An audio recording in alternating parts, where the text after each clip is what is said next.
নমস্কার, ভারত বার্তা থেকে বলছি সন্ময় বন্দ্যোপাধ্যায়। প্রতিশ্রুতি মতো দিল্লির নতুন নবনির্বাচিত মুখ্যমন্ত্রী রেখা গুপ্তা তিনি জানিয়ে দিচ্ছেন 4 মার্চ 2,500 টাকা করে দেওয়া হবে প্রত্যেক মহিলার অ্যাকাউন্টে, টাকাটা ঢুকে যাবে। আচ্ছা, এই পশ্চিমবঙ্গে মহিলারা কত পান? 1,000 টাকা। মমতা বন্দ্যোপাধ্যায় বাড়ালে কত হবে? 1,500 ম্যাক্সিমাম বাড়াতে পারবেন।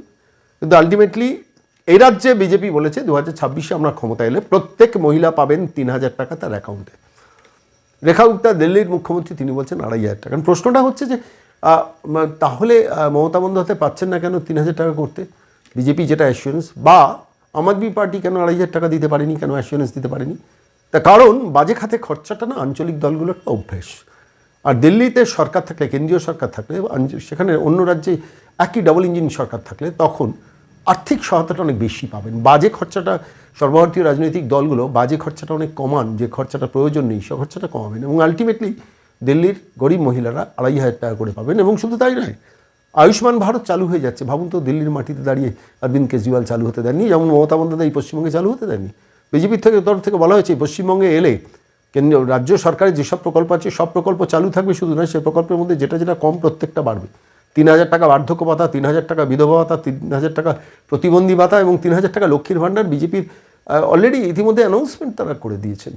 এবং আয়ুষ্মান ভারত চালু হবে, স্বাস্থ্যসাথী থাকবে, আয়ুষ্মান থাকবে। তাহলে আলটিমেটলি আয়ুষ্মান যদি সব সব সব সব জায়গায় চালু হয়ে যায়, কেন্দ্রীয় সরকারের 40% কন্ট্রিবিউশন পশ্চিমবঙ্গে ঢুকবে, অর্থাৎ এই যে 60% কন্ট্রিবিউশন ঢুকবে আয়ুষ্মান ভারতে, 60% কন্ট্রিবিউশন দেয় কেন্দ্রীয় সরকার, 40% দিতে হবে রাজ্যকে। তাহলে রাজ্যের ভাড়ারে টাকা বাঁচবে। আপনার 100 টাকা যদি আপনাকে খরচা করতে হয় বা 1 লাখ টাকা খরচা করতে হয় কারোর চিকিৎসার জন্য, তাহলে সেখানে 60,000 টাকা দেবে কেন্দ্রীয় সরকার, রাজ্য দেবে 40,000 টাকা। প্রশ্ন আছে, সেখানে তো রাজ্যের টাকাটা বাঁচবে, আলটিমেটলি টাকা এইভাবে বাঁচবে, এবং তখন মহিলারা পাবেন 3,000 টাকা, বার্ধক্য ভাতা হবে 3,000 টাকা, বিধবা ভাতা হবে 3,000 টাকা এই পশ্চিমবঙ্গে। রেখা গুপ্তার কিন্তু এই ইনস্ট্যান্সটা বাংলার মনে রাখা দরকার। রেখা গুপ্তা কথা দিয়েছেন, বিজেপির তরফ থেকে কথা হয়েছিল 2,500 টাকা এর মহিলাদের লক্ষ্মীর ভাণ্ডার টাকাটা দেওয়া হবে মহিলাদের, এবং সেটাই বলেছেন 4 মার্চ সমত নারী দিবস, সেদিনই সেই টাকাটা দেওয়া হবে, প্রত্যেক মহিলার অ্যাকাউন্টে দেওয়া হবে। এবং আমার নিজের বিশ্বাস, নিশ্চিত বিশ্বাস, যেটা নিয়ে আমি বারবার চিন্তা করি যে টাকাটা কোথা থেকে আসবে, এই যে ভর্তুকির টাকাটা কীভাবে আসবে?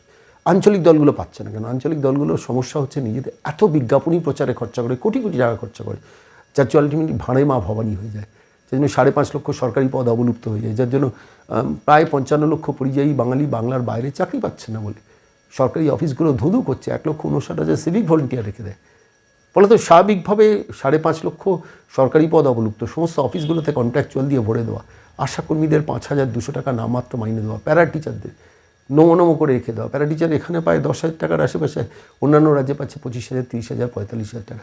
ফলে তো একটা রাজ্য সরকার বদলালে লাভ, সেটা দিল্লি দেখালো, এবং রেখা গুপ্তা সেই কাজটা শুরু করলো। পশ্চিমবঙ্গের মানুষের ভাবা উচিত এবার যে আমরাও ডাবল ইঞ্জিন সরকারের পথে দিল্লির মতো হবো কিনা, তাহলে আমরাও আয়ুষ্মান পাবো, আমাদের মহিলারা লক্ষ্মীর ভাণ্ডারে 3,000 টাকা পাবে, বার্ধক্য ভাতা 3,000 টাকা পাবে, বিধবা ভাতা 3,000 টাকা হবে, প্রতিবন্ধী ভাতা 3,000 টাকা পড়বে, এবং এই টাকাটা আসবে সাশ্রয় করে, যে টাকাটা খরচের কোনো দরকার নেই। উকিল চোরদের বাঁচানোর জন্য উকিলের পেছনে ডাবল ইঞ্জিন সরকার খরচা করবে না, কিন্তু এই রাজ্য সরকার করে, ফলে তার ভাঁড়ে মা ভবানী হয়, টাকা থাকে না। রেখা গুপ্তা কিন্তু দেখালেন যে যা কথা দিয়েছিল বিজেপি দিল্লিতে, সেটাই কিন্তু শেষ পর্যন্ত দিল্লিতে করে দেখাচ্ছে।